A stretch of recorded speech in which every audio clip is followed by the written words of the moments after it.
Hey, I'm Emily, and I've been traveling by van with my husband Danny, our cat Graham, and our dog Sombrita for the last 4 years, from the top of the Pan American Highway, Dead Horse, Alaska, all the way down to Ushuaia, Argentina. We've crossed 24 borders, have been in 15 countries, and now I want to share my van life knowledge with you guys. So today, let's talk about where we sleep. If you look around the van right now, these window covers are up, the window covers over there, and there are up.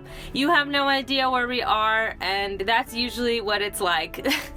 So the only thing that really matters then is to make sure the place is quiet and to make sure the place is level. With those two things, if we also have a nice view out the front windows or out the back windows, that's very nice as well. Just as long as it's quiet and level, we can get through the night, we can get through the next day.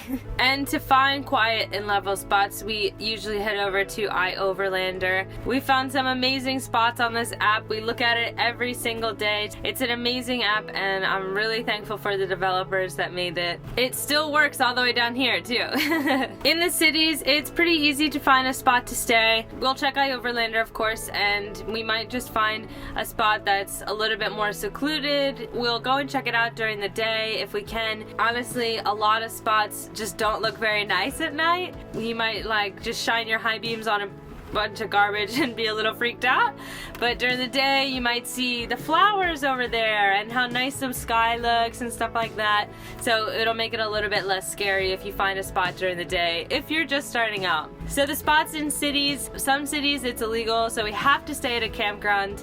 And also if we need a shower or Wi-Fi, or if we know that there's no bathrooms around, we might also stay at a campground. But down here we've been super lucky. We haven't paid, I think we've only paid for 2 days in the last 4 months in Patagonia, so our track record is pretty good down here.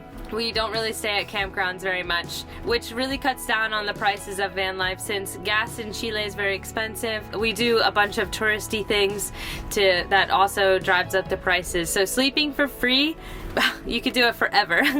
In the cities, typically if you just drive 15 minutes down a dirt road, the amount of people that go down that dirt road drops off dramatically. But at the same time, if you get there and there's beer bottles around, or if there's garbage in general, you might be coming up on a spot that is actually a party spot, and it might be quiet whenever you get there, but around midnight, 2, 3, somebody's gonna come and they're gonna have a fiesta. They're gonna be blasting music. It hasn't happened that often with us. We've been pretty lucky. This past month it has happened once. Don't be too upset if someone does come around. Those people just love to have a good view while they party, and I understand. In the cities, it's more of a possibility that we're going to get the inevitable knock. And this is just when someone knocks on your window in the middle of the night. Maybe you've already fallen asleep. Maybe you're still up hanging out. Someone knocks on your window. What do? Well, you take your keys and you go to the front seat, you turn on the van, open the window a little bit. Don't open the window that much, just enough that you can hear what they're saying and talk to them. Because if you open a door, they could grab the door and yank it open, stuff like that. You just want to stay safe. Open the window, hear what they have to say. If they're asking you to leave, even if they're not a police officer, this is not your property, just leave. Because why fight with someone? I mean, I know it's like annoying to pack all your stuff up and leave, but it's not your property. They are probably someone that lives here and you're creeping them out. Just leave. If you say very nicely, okay, I'll leave, no big deal, I understand, I know where you're coming from, stuff like that, maybe the next overlander that tries to stay there, they're more chill about it and they just leave them alone. We always want people to know that we're respectful people that just want to enjoy their community just like them. Even better if you come up to a spot like that and there's garbage around, try and clean up the garbage, and then maybe you won't get a knock of someone telling you to leave. If it's the police telling you to leave, sometimes you can ask them, oh, is there somewhere else that is appropriate for me to stay? And then they will lead you to a spot that's better for you to stay.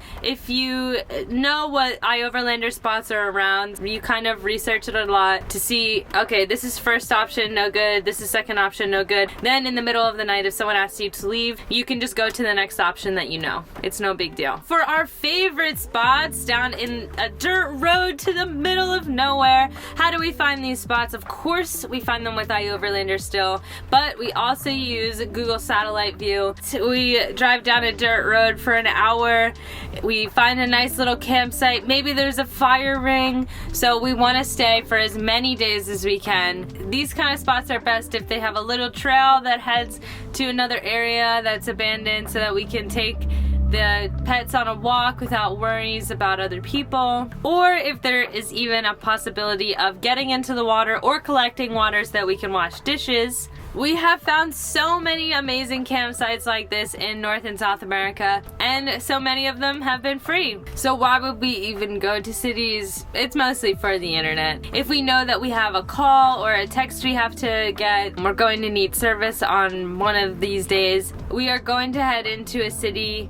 If we ran out of food as well, it's sometimes inevitable. We can't always stay in the middle of nowhere as much as we want to, especially because out here there is no internet in the middle of nowhere. Even like between cities there's no internet, so you kind of just have to be in the city to have signal. Thank you guys so much for hearing all about where we sleep. If you like this video, let us know in the comments, like and subscribe. If you want to support us a little bit more, head over to our Patreon. See you guys next time.